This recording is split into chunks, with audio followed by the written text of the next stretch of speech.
Hai sobat, Assalamualaikum warahmatullahi wabarakatuh. Bagaimana kabar kalian? Semoga kalian sehat ya. Terima kasih sudah klik video ini.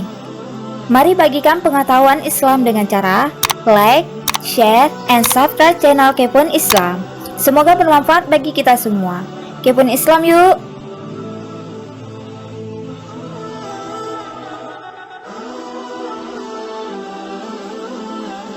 Teori sederhananya, udara yang dipanaskan oleh cahaya matahari naik membawa molekul-molekul air yang menguap di dalamnya. Ketika udara yang naik ini mencapai ketinggian 2-3 km, udara tersebut bersentuhan dengan lapisan udara dingin.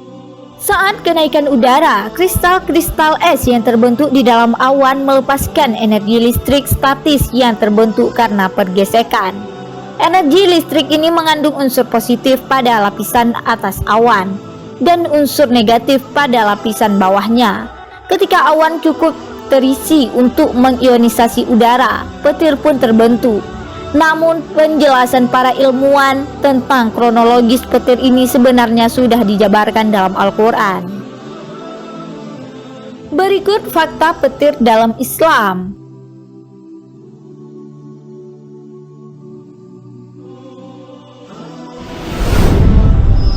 Awan yang tertindih.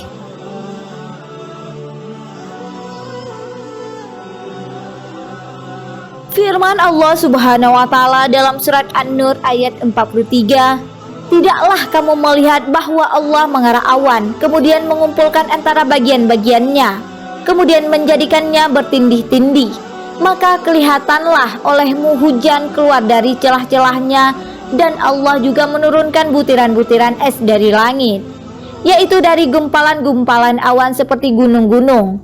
Maka ditimpakannya butiran-butiran es itu kepada siapa yang dikehendakinya dan dipalingkannya dari siapa yang dikehendakinya.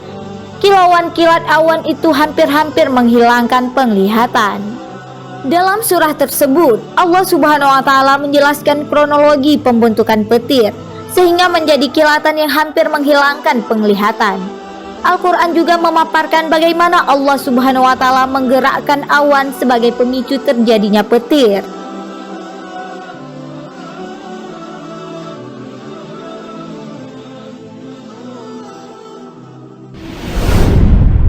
Tasbihnya para malaikat.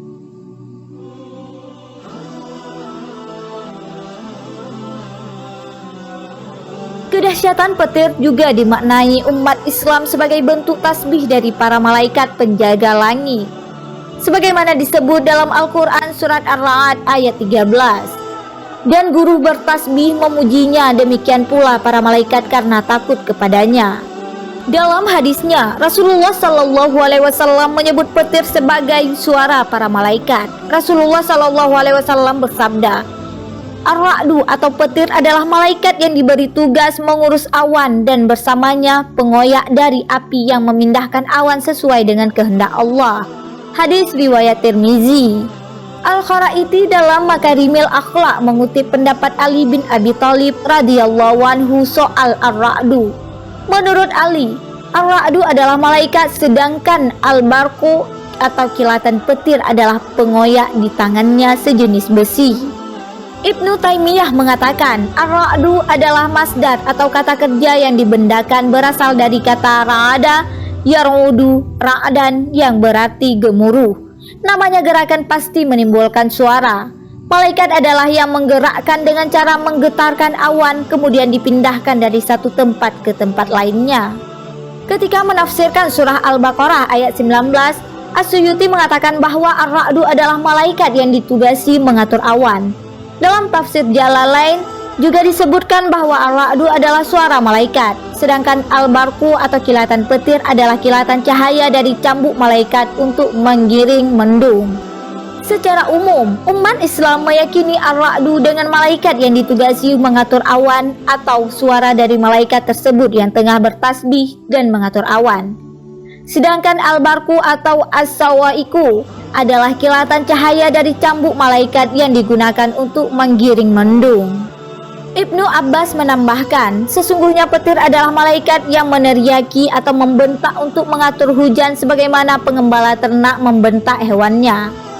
Jadi, ketika mendengar petir atau guntur, Nabi Shallallahu Alaihi Wasallam mengajarkan doa, Subhanallazi sabbahat lahu, yang artinya Maha Suci Allah yang petir bertasbih kepadanya, atau doa Subhanallazi yusabbihu ra'du bihamdihi wal malaikatu min khifati, yang artinya Maha Suci Allah yang petir dan para malaikat bertasbih dengan memujinya karena rasa takut kepadanya. Subhanallah, Allah telah mengatur segala aspek dalam dunia ini.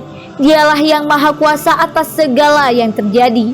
Semoga kita semua dapat mengambil ibrah dan pelajaran dari hal-hal yang terjadi di sekitar kita. Amin amin ya rabbal alamin. Wallahu a'lam bishawab.